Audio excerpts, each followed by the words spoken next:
Hi అండి, అందరికీ నమస్కారం. Welcome to my YouTube channel. ఈ వీడియోలో కొత్త ప్రభుత్వం పీఆర్సీ కొత్త ముచ్చట, ఉద్యోగుల బాధలు తీరేనా అనే వివరాలు అయితే ఈ వీడియోలో తెలుసుకుందాం. వీడియో అయితే ఎక్కడికైనా స్కిప్ చేయకుండా అండ్ వరకు అయితే చూసేయండి. వీడియో నచ్చినట్లయితే ఒక లైక్ చేయండి.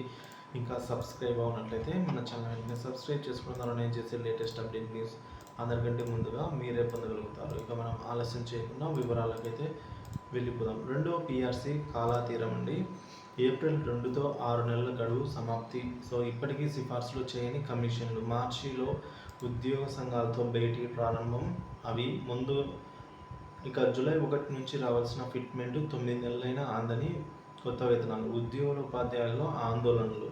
సో రాష్ట్ర ప్రభుత్వ ఉద్యోగ పెన్షనర్ల వేతనాలు పెన్షన్ల పెంపుపై ఇంకా సందిగ్ధత వీడడం లేదు. పాత ప్రభుత్వం దిగిపోయిన కొత్త ప్రభుత్వం కొలువుదీరి 4 నెలలు గడుస్తున్న పెంపు పరిహారం ఎటు తేలడం లేదు. చివరకు రెండో పే రివిజన్ అంటే సెకండ్ పీఆర్సీ ఇక నిర్దేశిత గడువు దాటిన సిఫార్సుల ప్రస్తావన లేకపోవడం ఉద్యోగుల పెన్షన్లు మరింత ఆందోళనకు అయితే గురి చేస్తుంది. పీఆర్సీ ఇచ్చిన 6 నెలల గడువు ఈ ఏప్రిల్ 2తో ముగిసింది. కానీ వేతన పెంపు సిఫార్సు మాత్రం చేయలేదు. ఎంత ఫిట్మెంట్ ఇవ్వాలో ప్రభుత్వానికి సూచించలేదు. ఇటీవల ఉద్యోగ సంఘాలతో సమావేశాలు మొదలుపెట్టినా ఇవన్నీ కూడా లేవనెత్తలేదు.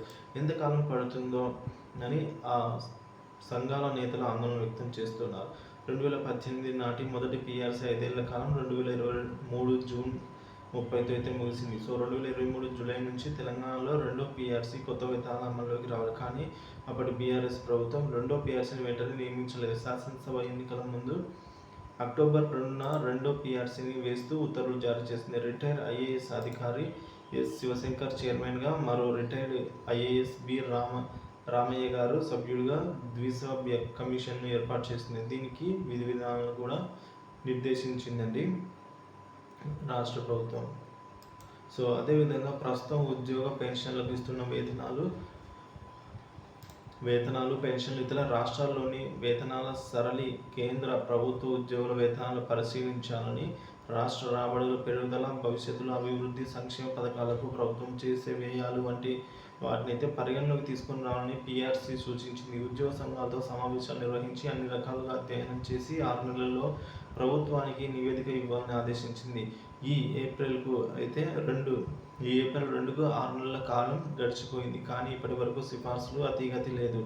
నవంబరు, డిసెంబరు నెలల్లో ఎన్నికలు జరగడం, కొత్త ప్రభుత్వం ఏర్పాటు కావడం, దాంతో ఉద్యోగులు, అధికారులు ఎన్నికల్లో నిమగ్నం కావడం వంటి కారణాల వల్ల పీఆర్సీ సమావేశాలను నిర్వహించలేకపోయింది. ఈ మార్చిలో ఉద్యోగ సంఘాలతో సమావేశాలను ప్రారంభించింది. ఇవి కూడా ముందుగానే మందకోడిగానే సాగుతున్నాయండి. సో రాష్ట్రంలో కీలక ఉద్యోగ ఉపాధ్యాయుల సంఘాలతో ఇంకా సమావేశాలు నిర్వహించలేదు.